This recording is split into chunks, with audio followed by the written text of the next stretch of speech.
আসসালামু আলাইকুম এভরিওয়ান। সবাইকে স্বাগতম জানাচ্ছি আজকের ভিডিওতে। আজকে আমরা বুয়েটের 25-26 এই সেশনের আরেকটা প্রশ্ন সলভ করব। যেটা এসেছে তোমাদের কাজ, শক্তি ও ক্ষমতা এই চ্যাপ্টার থেকে। প্রশ্নটা খুবই ইন্টারেস্টিং একটা কোয়েশ্চেন। এই টাইপের প্রশ্ন হচ্ছে আগে আসেনি, কিন্তু কথা হচ্ছে খুব একটা কঠিন টাইপের প্রশ্ন না। যদি তোমার হচ্ছে শক্তি সম্পর্কে বেসিক আইডিয়াটা থাকে, তাহলেই তোমরা কিন্তু এই টাইপের যে প্রবলেমগুলো সেগুলো কিন্তু চাইলে সলভ করতে পারবে। তো চলো এই প্রশ্নটা একবার পড়ে নেই যে কি এসেছে এবং সেটাকে কিভাবে অ্যাপ্রোচ করতে হবে সেই জিনিসটা নিয়ে আজকে আমরা আলোচনা করব। দেখো, প্রশ্নটা হচ্ছে এইচ উচ্চতা থেকে একটি বলকে নিচে ফেলে দেওয়া হলো। একটা বল আছে, সেটা হচ্ছে তুমি একটা নির্দিষ্ট উচ্চতা থেকে ফেলে দিলে। বলটি প্রতিবার ভূমিতে আঘাত করার পর তার গতিশক্তির 1/4 অংশ হারিয়ে ফেলে। অর্থাৎ উপর থেকে যখন নিচে সে ধাক্কা লাগে, লাগার পরে তারপরে ধাক্কার সাথে সাথেই সে যেটা করে যে তার কিছু পরিমাণ শক্তি নষ্ট হয়ে যায়, এবং কতটুকু নষ্ট হয়ে যায় সেটা বলা আছে। আমরা জানি যে যখন একটা বস্তুকে তুমি উপর থেকে নিচে যদি ফেলে দাও, তাহলে যখন সে টাচ করবে ভূমিতে, তখন কিন্তু সম্পূর্ণ শক্তিটাই তার গতিশক্তিতে রূপান্তরিত হয়ে যায়, তাই না? সেখানে বিভব শক্তি বলে কিছু থাকে না। যদি আমরা হচ্ছে যে জায়গায় ধাক্কা লাগছে সেটাকে আমরা রেফারেন্স কল্পনা করি, তাহলে সেই রেফারেন্সের সাপেক্ষে সেখানে কিন্তু তার কোনো বিভব শক্তি থাকে না, সম্পূর্ণ শক্তিটাই কিন্তু গতিশক্তিতে রূপান্তরিত হয়। প্রশ্ন বলা আছে যে যখনই সে ধাক্কা লাগে, অর্থাৎ তোমাকে বুঝে নিতে হবে যে যেই মোমেন্টে সে ধাক্কা লাগছে, তার যে টোটাল যে গতিশক্তিটা ছিল, অর্থাৎ টোটাল যে শক্তিটা ছিল, তার 1/4 অংশ তোমার নষ্ট হয়ে যাচ্ছে। তাহলে অবশিষ্ট থাকছে অবশ্যই কি 3/4 অংশ। এরপর বলা আছে যে বলটির উচ্চতা যতক্ষণ পর্যন্ত তার আদি উচ্চতার কমপক্ষে 1/20 অংশ থাকবে, ততক্ষণ বলটি কতবার বাউন্স করবে। অর্থাৎ বলটি যদি হচ্ছে মাটিতে আঘাত করার পর সে বারবার হচ্ছে বাউন্স করতে থাকে, ধাক্কা লাগছে আবার উঠছে, তাহলে প্রতিবার বাউন্স করার ক্ষেত্রে তার কিন্তু শক্তির 1/4 অংশ এতটুকু কিন্তু হচ্ছে নষ্ট হচ্ছে। তাহলে ধাক্কার লাগতে লাগতে প্রতিবার বাউন্স করতে করতে সে যে শক্তি হারাচ্ছে, হারাতে হারাতে কতবার বাউন্স করার পরে অ্যাকচুয়ালি তার যে হচ্ছে উচ্চতাটা, সেটা মিনিমাম 1/20 অংশ, অর্থাৎ আদি উচ্চতার 1/20 অংশ থাকবে, বা এতটুকু সে মেনটেন করবে। এই কত নাম্বার পর্যন্ত এটা হবে, এটা আমাকে বের করতে বলা হয়েছে। আচ্ছা, যেহেতু এটা একটা মেমোরি বেসড কোয়েশ্চেন, আমি বলে রাখছি যে হুবহু যে এই লাইনটা এটাই ছিল কিনা সেটা আসলে কনফিউশন। অনেকেই বলছে যে এখানে হয়তো বা কমপক্ষে 1/20 অংশ ছিল না, এটা এরকম ছিল যে 1/20 অংশের নিচে নেমে যাবে। তাহলে যদি নিচে নেমে যাবে এরকম ওয়ার্ড থাকে, তাহলে আনসার একটা হবে। যদি কমপক্ষে 1/20 অংশ এই ওয়ার্ডটা থাকে, তাহলে আনসারটা আরেক রকম হবে। আমি হচ্ছে দুইটাই আলোচনা করব, বাট আমার টার্গেট যেহেতু এই কোয়েশ্চেনটা আলোচনা করা, তাহলে আমি আগে ফুললি এটা সলভ করব, দেন বলছি যে এখানে ওয়ার্ড এর যদি হচ্ছে অন্য কিছু থাকতো ওয়ার্ডটা, তাহলে ওয়ার্ডের রেসপেক্টে তোমার আনসারটা কিন্তু আলাদা রকম হতে পারে। তো দেখো, প্রশ্নটা সমাধান করার আগে আমরা কি করব, আমরা শুধুমাত্র শক্তির কনসেপ্টটাকে অ্যাপ্লাই করব, আর কিচ্ছু না। যে একটা বস্তু যদি হচ্ছে এইচ উচ্চতায় থাকে, তখন তার কাছে যে শক্তিটা, সেই শক্তিটা হচ্ছে সম্পূর্ণরূপেই তার বিভব শক্তি, কারণ এই মোমেন্টে তার কোনো গতিশক্তি নাই। তাহলে সেই হিসাবে আমি যদি বলতে চাই যে ঠিক আছে, আমার একটা বস্তু আছে, আমি কল্পনা করলাম এটা হচ্ছে আমার রেফারেন্স, যার সাপেক্ষে আমি সবকিছু হিসাব নিকাশ করব, এবং এই রেফারেন্সটাকে আমি হচ্ছে ভূমি কল্পনা করিয়েছি। ওকে, এটাই হচ্ছে আমার ভূমি, যেই ভূমিতে এসে আমার ওই বলটা আঘাত করবে, এটা হচ্ছে ভূমি, এবং এটাই হচ্ছে আমার রেফারেন্স। কারণ আমরা জানি যে কোনো গতিশক্তি হোক বা স্থিতিশক্তি হোক, সব কিন্তু কিন্তু তোমাকে রেফারেন্সের সাপেক্ষে করতে হবে, কারণ রেফারেন্স চেঞ্জ হলে তোমার শক্তির ভ্যালুটা চেঞ্জ হয়ে যায়। তো এই কারণে ভূমিটাকেই হচ্ছে আমরা রেফারেন্স কল্পনা করব। আমি ধরে নিব যে এখানে একটা বল ছিল, এই জায়গায় একটা বল ছিল, সেই বলটা প্রাথমিকভাবে তার যে উচ্চতাটা সেই উচ্চতাটা হচ্ছে প্রশ্নে বলা আছে যে এই উচ্চতাটা হচ্ছে এইচ উচ্চতা। তাহলে এই যে এতটুকু যে উচ্চতা, এটা বলা আছে তোমার ক্যাপিটাল এইচ। ওকে, এখন সে একবার বাউন্স যখন করবে এই ভূমিতে, বাউন্স করার পরে সে কিন্তু তার শক্তির 1/4 অংশ হারিয়ে ফেলছে। তাহলে তারপরে তখন যে উচ্চতায় সে উঠবে, সে কি আবার এইচ উচ্চতায় ব্যাক করতে পারবে? অবশ্যই না। কারণ তার শক্তি যেহেতু হারিয়ে গেছে, তার মানে তার ব্যাক করার পর তার যে ম্যাক্সিমাম হাইটটা হবে, সেটা অবশ্যই এইচ এর সমান হবে না, এইচ এর থেকে কম হবে। তাহলে আমি একটু ড্রয়িং করার চেষ্টা করি জিনিসটাকে। আমি হচ্ছে তোমাদেরকে এভাবে ড্রয়িং করে বোঝাই, কারণ এক জায়গায় ড্রয়িং করলে আসলে জিনিসটা ভিজুয়ালাইজ করতে পারবো না তোমরা। তো আমি কল্পনা করি যে এটা আসলে এভাবে বাউন্স করে করে যাচ্ছে, এভাবে বাউন্স করে করে যাচ্ছে। তাহলে প্রথমবার যখন সে বাউন্স করবে, প্রথমবার বাউন্স করলে ধরলাম এখানে বাউন্স করলো, করার পর সে যখন উঠবে উঠার পর কিন্তু তার উচ্চতাটা আগের পজিশনে থাকবে না, তার উচ্চতাটা অবশ্যই একটু হলেও কিন্তু ফল করবে, তার উচ্চতাটা একটু হলেও কমে যাবে। সে এর পরে যখন আবার বাউন্স করবে, মনে করো এখান থেকে আবার সে বাউন্স করে সে যখন উঠবে, উঠার পর কিন্তু সে আবার কিন্তু এটার থেকে নিচের দিকে উঠবে। এর কারণ কি? কারণ হচ্ছে প্রত্যেকবার বাউন্সে তার কিন্তু শক্তিটা নষ্ট হয়ে যাচ্ছে। তো আমাকে বের করতে হবে যে মিনিমাম এটা চলতে আছে, তো মিনিমাম কতবার বাউন্স করার পর এন এর মানটা কতবার কততম বার বাউন্স করার পরে এই যে উচ্চতাটা হবে, এখানে যে উচ্চতাটা হবে সেই উচ্চতা h/20 মিনিমাম এটা হতে হবে। মিনিমাম মানে কি? হয় h/20 অথবা এর থেকে বেশি। h/20 এর বেশি উচ্চতায় কতক্ষণ পর্যন্ত সে থাকবে এটাই আমাকে বের করতে হবে। ঠিক আছে? তাহলে মিনিমাম কমপক্ষে ওয়ার্ডটার অর্থ হচ্ছে যে এই পরিমাণ উচ্চতা বা তার থেকে বেশি উচ্চতায় সে কতক্ষণ পর থাকবে, কতক্ষণ পর্যন্ত থাকবে, সেই বাউন্স নাম্বারটা আমাকে বের করতে বলেছে। এখন দেখো, আমি যদি জিনিসটাকে একটু খেয়াল করি যে প্রত্যেকবার যেহেতু তার শক্তিটা নষ্ট হয়ে যাচ্ছে, তাহলে প্রত্যেক বাউন্সের পরে তার কাছে জমা হওয়া যে থাকা যে শক্তিটা, যতটুকু শক্তি নিয়ে এসে আবার উপরের দিকে উঠা স্টার্ট করছে, সেই শক্তিটার ভ্যালুটা কত সেটা আমাকে আগে বের করতে হবে। দেখো, তো আমরা এভাবে বলতে পারি যে প্রতিবার বাউন্সে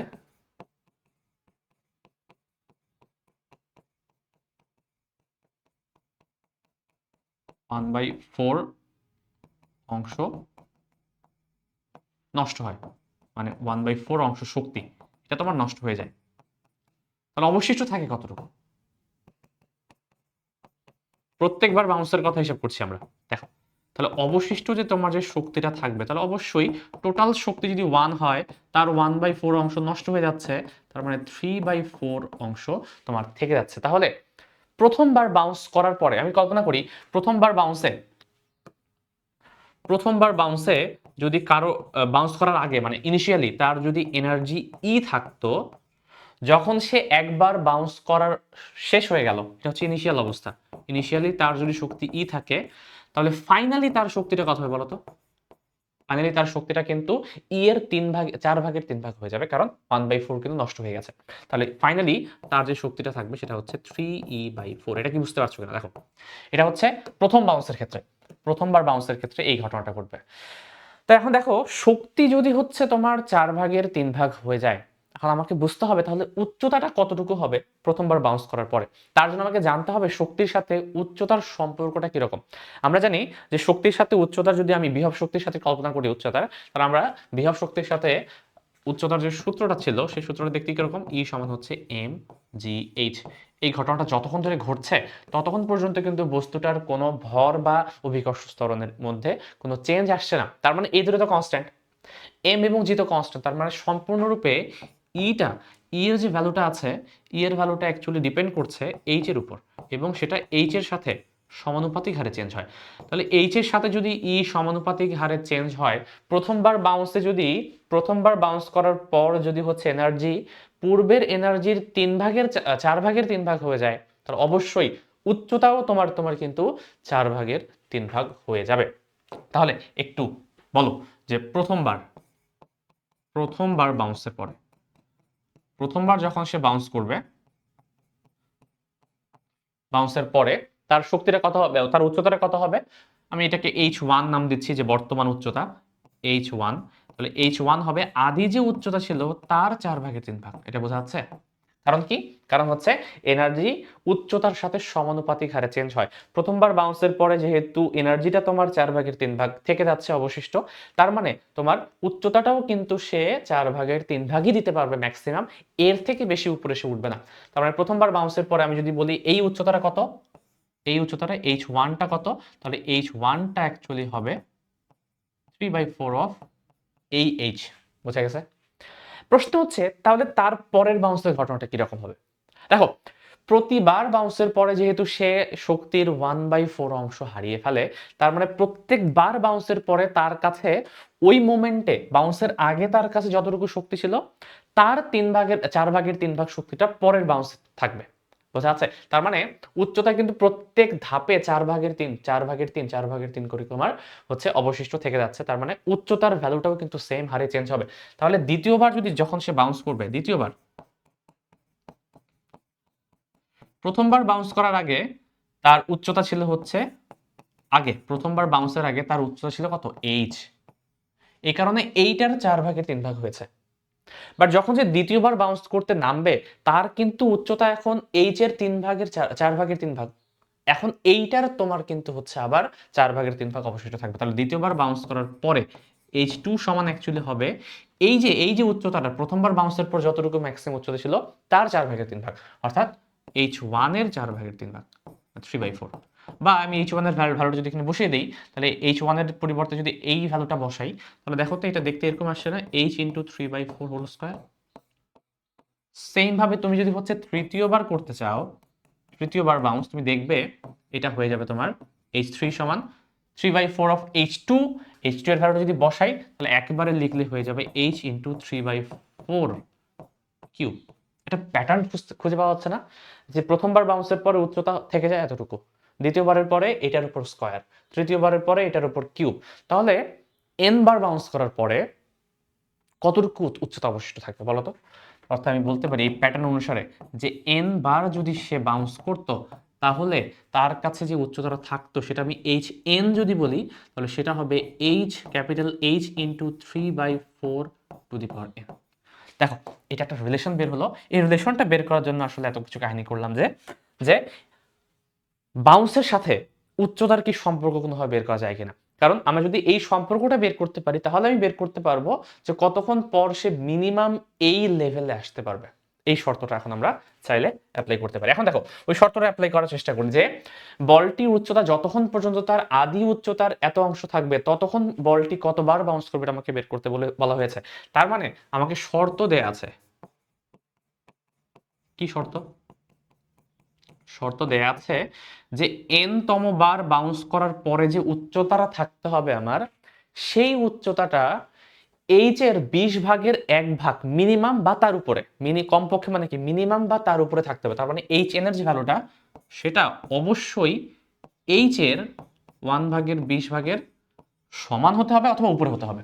তাহলে কিন্তু গ্রেটার দেন অর ইকুয়াল এই চিহ্নটা আমাকে ইউজ করতে হবে এখানে। এখন দেখো আমি যদি এই চিহ্নটা ইউজ করি তাহলে এখন আমি এক কাজ করতে পারি, এইচ এন এর তো রিলেশন আমি একটু আগে জানলাম, এইচ এন সমান হচ্ছে h into 3/4 to the power n। তো এটা বসিয়ে দিই আমি h into 3/4 to the power n, ঠিক আছে। আর এখানে তোমার আসবে হচ্ছে এটাই যা আছে তাই। উভয় পাশ থেকে তুমি যদি উভয় পক্ষকে যদি তুমি h দ্বারা ভাগ করে দাও তাহলে এই h চলে যাবে, থাকবে হচ্ছে এতটুকু আর হচ্ছে এতটুকু। তাহলে আমি বলতে পারি এখান থেকে h দ্বারা ভাগ করে দিই, এটা আসবে তোমার 3/4 to the power n greater than or equal 1/20। তো এখান থেকে আমার টার্গেট হচ্ছে এই n এর ভ্যালুটা বের করার চেষ্টা করা, তাই না? এই n এর ভ্যালুটা আমাকে বের করার চেষ্টা করতে হবে। দেখো সূচক যদি কখনো থাকে, আমরা সাধারণত সূচকটাকে যদি হচ্ছে নামাতে চাই তাহলে বেটার সবচেয়ে উপায় হচ্ছে কি উভয় পাশে লগারিদম নেওয়া। লগারিদম তুমি লন নিতে পারো, লগ নিতে পারো, তুমি যে কোনো ভিত্তিক লগ দাও, কোনো সমস্যা নেই, তোমার ইচ্ছা, ঠিক আছে। তোমাকে ওই সূচকটা নামাতে পারলেই হবে। তো সূচক নামানোর সবচেয়ে সহজ পদ্ধতি হচ্ছে উভয় পক্ষকে লগারিদমের কোন একটা ফাংশন নেওয়া, সেটা 10 ভিত্তিক লগ নাও বা ই ভিত্তিক লগ যেটাকে আমরা লন বলি, যেটা যে কোনো একটা নিলেই হবে। তাহলে উভয় পক্ষকে আমি হচ্ছে 10 ভিত্তিক লগ নিচ্ছি, তো নিলে কি আসবে log 3/4n log 3/4 to the power n greater than or equal log 1/20। এখন আমরা জানি যে লগের এই ফাংশনে উপরে যদি কোনো পাওয়ার থাকে, সূত্র অনুসারে এই পাওয়ারটাকে হচ্ছে আমি সামনে এনে লিখতে পারি, তো ভ্যালুর কোনো চেঞ্জ আসে না। তাহলে n যদি এখানে লিখি আমি, তাহলে n log 3/4 greater than or equal log 1/20। এখন দেখো আমরা কি করতে পারি, যদি n এর ভ্যালুটা বের করতে চাই, n এর ভ্যালুটা যদি বের করতে যাই তাহলে উভয় পক্ষকে আমাকে কি এই ভ্যালুটা দ্বারা ভাগ করতে হবে। তো এতটুক পর্যন্ত আসার পর অনেকে এই জায়গায় ভুল করবা। এই জায়গাটা এর পরের লাইনটাতে হচ্ছে অনেকেরই ভুল হবে। কোথায় ভুল হবে এটা আমি একটু বলি। দেখো ভুলটাকে বলি যে কোন জায়গায় তুমি ঝামেলা করতে পারো। তুমি যেটা ঝামেলা করবা সেটা হচ্ছে, আমরা জানি যে যদি হচ্ছে অসমতা কোনো চিহ্ন থাকে তাহলে একই জিনিস দ্বারা উভয় পক্ষকে ভাগ করতে হয়। তো তুমি প্রথমে যেটা করবা, ঠিক আছে, এটা সময় আমি লিখবো যে ওকে n সমান তাহলে আসবে উভয় পক্ষকে এটা দ্বারা ভাগ করে পাই, তাহলে n greater than or equal log 1/20 divided by log 3/4।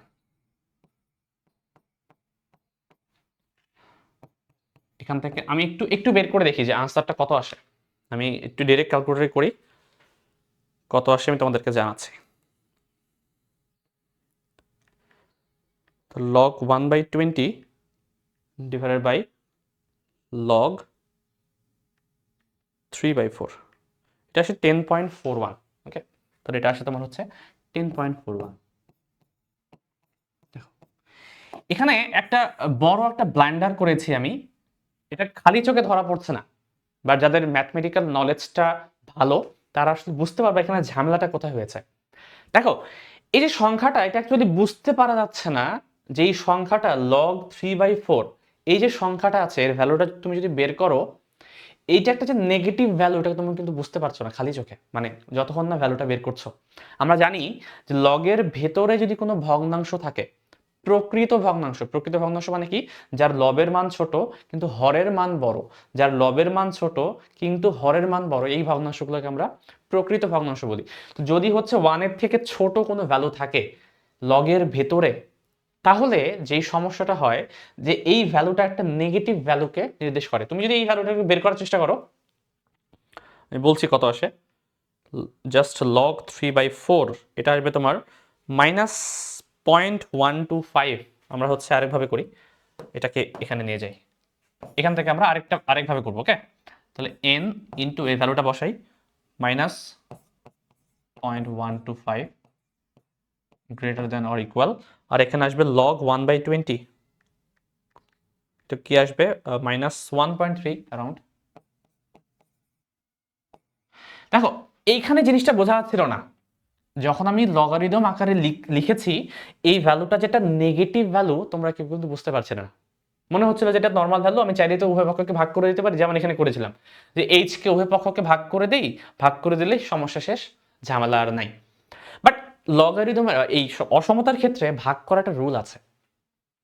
তুমি যদি একটা সংখ্যা দ্বারা উভয় পক্ষকে গুণ করো কিংবা ভাগ করতে চাও, তখন এটা মাথায় রাখা জরুরি যে যেই সংখ্যা দিয়ে আমি ভাগ করছি বা গুণ করছি সেই সংখ্যাটা কি ধনাত্মক সংখ্যা নাকি ঋণাত্মক সংখ্যা।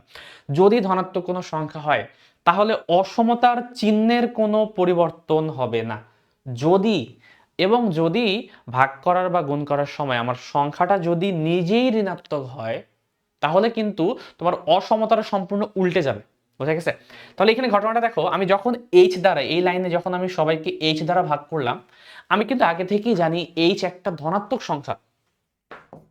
কেন ধনাত্মক সংখ্যা, এই কোশ্চেন কারো মনে আসছে? আর এটা তো আসা উচিত না, তাই না? এইচ হচ্ছে তোমার উচ্চতা ধনাত্মক সংখ্যা, তো উচ্চতাটা নেগেটিভ আমি বলছি না এখানে। ভূমি থেকে কত উচ্চ ছিল সেটা একটা ধনাত্মক সংখ্যা। তাহলে ধনাত্মক সংখ্যা হওয়ার কারণে আমি যখন এইচ দ্বারা উভয় পক্ষকে ভাগ করব, এতে তোমার এই চিহ্নটা কিন্তু চেঞ্জ হয়ে যাবে না। ঠিক আছে, চেঞ্জ হয়ে যাবে না, বরং সেম ডিরেকশনেই থাকবে। এখন ঘটনাটা দেখো, যখন আমি এই ভ্যালুটাকে বের করলাম, বের করার পর দেখতে পাচ্ছি আচ্ছা এই সংখ্যাটা তো নেগেটিভ, এটাও একটা নেগেটিভ, তাহলে আমি করব কি, উভয় পক্ষকে একটা নেগেটিভ সংখ্যা দ্বারা ভাগ করলে আমি কিন্তু এন এর ভ্যালুটা পাবো। তাহলে এন সমান আমি বলতে পারি যে -1.30, আর এখানে হচ্ছে -0.125। বাট যখনই আমি নেগেটিভ সংখ্যা দ্বারা উভয় পক্ষকে ভাগ করলাম, তখনই এই চিহ্নটা দেখতে এরকম হবে না, সেটা কিন্তু উল্টে যাবে, অর্থাৎ less than or equal to হয়ে যাবে। তাহলে তোমরা যারা ভুলবশত এই জিনিসটা করে ফেলবে তারা কিন্তু হচ্ছে ধরা খেয়ে যাবে, মানে এইভাবে করা যাবে না। মানে করা যাবে যদি তুমি চিহ্নটাকে উল্টিয়ে দাও, তাহলে তোমাকে আগে থেকে বুঝতে পারতে হবে যে চিহ্নটা আসলে এরকম না, চিহ্নটা অ্যাকচুয়ালি হবে এরকম, এরকম। এর কারণটা কি? কারণটা হচ্ছে log 3/4 একটা হচ্ছে ঋণাত্মক সংখ্যা, এই কারণে ঋণাত্মক সংখ্যা দ্বারা উভয় পক্ষকে যদি আমি ভাগ করছি, এই কারণেই এই চিহ্নটা তোমাকে উল্টিয়ে দিতে হবে, তাহলে আনসারটা পারফেক্টলি ওকে, আদারওয়াইজ কিন্তু আনসার তোমার ভুল আসবে। তাহলে এখান থেকে তুমি যদি বের করো একই আসবে, আসলে সেমই আসবে, তো লেস দেন অর ইকুয়াল 10.41। আচ্ছা, এখানে নাম্বারটা হচ্ছে একটা দশমিকে একটা সংখ্যা আসলো, এখানে হচ্ছে ঝামেলাটা। আমি যে বললাম যে প্রশ্নটাতে অ্যাকচুয়ালি কি বলা হয়েছে তার উপর ডিপেন্ড করবে তোমার আনসারটা কত হবে। কারণ এন মানে কি, কত নম্বর বাউন্স, এই কথাটা আমাকে বলা হয়েছে। ম্যাথমেটিক্যালি আনসারটা 10.4, বাট ফিজিক্সের ভাষায় বাউন্সের সংখ্যা আবার 10.4 কেমন হয়, হয় 10 হবে অথবা 11 হবে, মাঝামাঝি তো আর হবে না, তাই না? কতবার বাউন্স খেলো একটা বল, 10 বার অথবা 11 বার, 10.4 বার কি বাউন্স হয়? হয় না। তার মানে আনসারটা হয় তোমার 10 হবে অথবা 11 হবে, বাট কোনটা হবে ডিপেন্ড করছে ল্যাঙ্গুয়েজটা কি আছে। যদি যদি প্রশ্নে, অ্যাকচুয়ালি বুয়েট ভর্তি পরীক্ষার প্রশ্নে যদি এক্স্যাক্টলি এই ওয়ার্ডটাই দেয়া থাকে যে তার আদি উচ্চতার মিনিমাম 1/2 অংশ থাকবে। এর মানেটা কি? এর মানেটা হচ্ছে যে সে কতক্ষণ পর্যন্ত এইচ এর 1/20 অংশ এর উপরে ছিল বা তার সমান ছিল। দেখো তো, আমি এন এর ভ্যালু যদি আমি 10 বসাই, তাহলে উচ্চতার ভ্যালুটা তুমি এখানে বসিয়ে দেখো। এন এর ভ্যালু হচ্ছে তুমি 10 বসিয়ে দেখো, তাহলে যেই ভ্যালুটা আসবে সেটা হচ্ছে এইচ এর 1/20 অংশের উপরে আসবে। বাট এইচ এর ভ্যালু যখনই তুমি হচ্ছে 10.4 এর বেশি বসাবা, অর্থাৎ 11 বসাবা, সেই মোমেন্টে কিন্তু এই উচ্চতাটা হচ্ছে 1/20 এর থেকে ছোট হয়ে যাবে। তাহলে আমাকে যদি বলা হয় যে কমপক্ষে 1/20 অংশ থাকতে হবে, তাহলে আনসারটা কিন্তু 11 নেওয়া যাবে না, 10 নিতে হবে। বাট তোমার কোয়েশ্চেনে যদি বলা থাকতো যে কোন তোমার হচ্ছে বাউন্সের পরে এই যে বলটি আছে সেটা 1/20 অংশের নিচে থাকবে, তাহলে নিচে থাকা অর্থ হচ্ছে তোমার কিন্তু 10 নম্বর বাউন্স পর্যন্ত সে উপরেই ছিল, আর নিচে চলে যাবে কখন? যখন হচ্ছে সে 11 নাম্বার বাউন্সে আসবে। তার মানে প্রশ্নটা কি ছিল তার উপর ভ্যারি করবে আসলে আনসারটা। আমার যেহেতু এটা হচ্ছে একটা মেমোরি বেসড কোয়েশ্চেন, সো আমি আসলে জানি না কোন প্রশ্ন ছিল, বাট যাই হোক, আমি দুইটাই ডিফারেন্স বুঝিয়ে দিলাম। তোমরা এখন চিন্তা করে দেখো যে প্রশ্ন অ্যাকচুয়ালি কি এসেছিল, তার রেসপেক্টে আনসার হয় 10 হবে অথবা 11 হবে। তো যদি হচ্ছে কমপক্ষে এই ওয়ার্ডটা বলা থাকে, কমপক্ষে এই ওয়ার্ডটা বলা থাকে যে কমপক্ষে এত অংশ থাকবে, তাহলে আনসার অবশ্যই 10 হবে। আনসার 10 হবে। 10th bounce. ওকে, 10th বাউন্স, এটা মাথায় রাখবা। আর যদি আমি বলে রাখি, যদি হচ্ছে প্রশ্নে বলা থাকতো এটা 1/20 এর নিচে নামবে কত নাম্বার বাউন্সে, তাহলে কিন্তু 10th বাউন্সে সে কিন্তু নিচের দিকে নামছে না। তো সেই ক্ষেত্রে তোমার আনসার হবে 11তম বাউন্সে গিয়ে সে নিচে নামবে। তো প্রশ্নটা কি ছিল তার উপর বেসিস করে তোমার হচ্ছে আনসারটা চেঞ্জ হবে। তো দেখো, প্রশ্নটা কিন্তু খুব সহজ একটা প্রশ্ন। কিছু করেছি আমরা, মানে খুব আহামরি কিছু কিন্তু ক্যালকুলেশন করিনি। একটাই সূত্র ইউজ করেছি, ই সমান এমজিএইচ। শুধুমাত্র শক্তির যে কনসেপ্ট এটা বোঝার চেষ্টা করেছি। ই এর সাথে এইচ এর সম্পর্কটা কি, এটা হচ্ছে তোমাকে বুঝতে হবে। এটা থেকে বুঝতে পারলে তুমি হচ্ছে একটা রিলেশন বের করতে পারবা যে নাম্বার অফ বাউন্সের সাথে উচ্চতার সম্পর্ক কি। এর সাথে তুমি যদি হচ্ছে এই শর্তটাকে অ্যাপ্লাই করো, সেই শর্ত অ্যাপ্লাই করলে তোমার হচ্ছে আনসার চলে আসবে। তো দেখো, খুবই সহজ একটা প্রশ্ন এসেছে। আমার মনে হয় তোমরা যারা ট্রাই করেছো, অন্তত একবার অ্যাটেম্প্ট নিয়েছো, তারা এটা ইজিলি সলভ করতে পেরেছো। বা অনেকে হয়তো বা প্রশ্ন দেখে ভয় পেয়ে হচ্ছে স্কিপ করে চলে গেছো, তারা হয়তো আমার মনে হয় যে 10 একটা খুবই ইজি একটা কোয়েশ্চেন আসলে মিস করে গেছো। ঠিক আছে? তো ওভারঅল ফিজিক্সের কোয়েশ্চেন আমার কাছে খুব বেশি কঠিন মনে হয়নি, এক দুইটা ছাড়া। ওভারঅল ফিজিক্স হচ্ছে সহজ প্রশ্ন এসেছে, কিন্তু ম্যাথ কোয়েশ্চেনটা আসলে অনেক হার্ড ছিল। এটা এটা বলা বাহুল্য যে সহজ প্রশ্ন ছিল না। বিশেষ করে তুমি যখন একটা এরকম কম্পিটিটিভ এক্সামের হলে বসে থাকবা, তখন প্রশ্নটা মোটেই এত সহজ মনে হবে না। বাট ফিজিক্স যারা ভালো মতো পড়ে গেছো, আমার মনে হয় আমি যতগুলো প্রশ্ন দেখলাম, ফিজিক্সটাই সবচেয়ে সহজ মনে হয়েছে আমার কাছে 3টা সাবজেক্টের মধ্যে। ওকে, তো এই হচ্ছে আমাদের আজকের যে ভিডিওটা, সেটা আবার বলে রাখি তোমাদের জন্য যে আমাদের কিন্তু গ্রুপে, আমাদের প্রবর্তন যে গ্রুপটা আছে, এই লোগো এই দেখো, দেখতে বুঝতে পারবা। এই গ্রুপে কিন্তু হচ্ছে তোমাদের যারা এইচএসসি ব্যাচ আছো, বর্তমান কারেন্টলি এইচএসসিতে পড়াশোনা করছো, তাদের জন্য আমরা কিন্তু ফ্রিতে হচ্ছে ডাউট সলভিং করাচ্ছি। তো তোমাদের যে কোনো ডাউট যদি থাকে, তোমরা অবশ্যই কিন্তু এই গ্রুপে অথবা আমাদের প্রবর্তন পেজে কেউ নক দিতে পারো। এবং আমাদের কোর্সগুলো ভিজিট করার জন্য তোমরা চাইলে হচ্ছে www.proborton.org এই ওয়েবসাইটে ভিজিট করলে কিন্তু আমাদের সকল কোর্স সম্পর্কে আইডিয়া পেয়ে যাবে। তো আজকে এই পর্যন্ত রাখছি, দেখা হবে নতুন ভিডিওতে নতুন কোনো প্রবলেম সলভিংয়ে। সেই পর্যন্ত সবাই ভালো থাকো। আসসালামু আলাইকুম।